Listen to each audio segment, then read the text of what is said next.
School പാചകത്തൊഴിലാളി union CITU Kasaragod ജില്ലാ convention നീലേശ്വരത്ത് സമാപിച്ചു. August 10 നടക്കുന്ന കർഷക സംഘങ്ങളുടെയും കർഷക തൊഴിലാളികളുടെയും നേതൃത്വത്തിലുള്ള ജയിൽ നിറക്കൽ സമരം വിജയിപ്പിക്കാൻ കൺവെൻഷൻ ആഹ്വാനം ചെയ്തു. This news sponsored by Jyoti Institute of Medical Technology, Nityananda Building, Kanyanad. School പാചകത്തൊഴിലാളികളുടെ വേതനം കഴിഞ്ഞ 2 മാസമായി മുടങ്ങിക്കിടക്കുകയാണ്.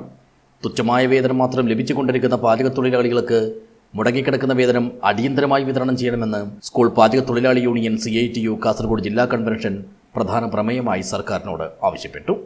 ആഗസ്റ്റ് 10 കർഷക സംഘങ്ങളുടെയും കർഷക തൊഴിലാളികളുടെയും നേതൃത്വത്തിൽ നടത്തുന്ന ജയിൽ നിറക്കൽ സമരം വിജയിപ്പിക്കാൻ മുഴുവൻ ആളുകളും രംഗത്തിറങ്ങണമെന്നും കൺവെൻഷൻ ആഹ്വാനം ചെയ്തു. നീലേശ്വരത്തെ NG കമ്മത്ത് ഹാളിൽ വെച്ച് നടത്തിയ കൺവെൻഷൻ സംഘടനയുടെ സംസ്ഥാന സെക്രട്ടറി KV ദേവകി ഉദ്ഘാടനം ചെയ്തു. എന്താണ് നമ്മുടെ ഉത്തരവാദിത്വം നമ്മൾ അറിയണമെങ്കിൽ മീറ്റിംഗിൽ പങ്കെടുക്കേണ്ടത്, അവിടെ എടുക്കുന്ന തീരുമാനങ്ങൾ നമുക്ക് അറിയേണ്ടത്. ആ തീരുമാനങ്ങൾ അറിയാൻ വേണ്ടിയുള്ള ഏറ്റവും പ്രധാനപ്പെട്ട ഉത്തരവാദിത്വം മീറ്റിംഗിൽ പങ്കെടുക്കുന്നത്. വീട്ടുകൂടലായാലും ഒരുപാട് പ്രയാസങ്ങൾ നമുക്കുണ്ടാവും.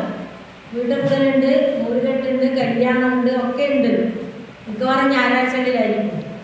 ഇന്നിപ്പോൾ ശനിയാഴ്ച അവധി ദിവസമാണ്.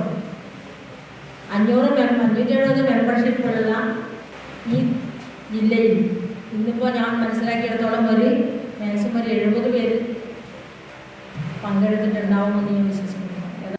ചടങ്ങിൽ P സവിത അധ്യക്ഷയായി. K ഉണ്ണിനായർ, B ശോഭ, KG ശോഭ, M Vatsala, PV Rajendran, K Kannan എന്നിവർ സംസാരിച്ചു. ജില്ലാ സെക്രട്ടറി സ്വാഗതം പറഞ്ഞു. News bureau, Nileshwar.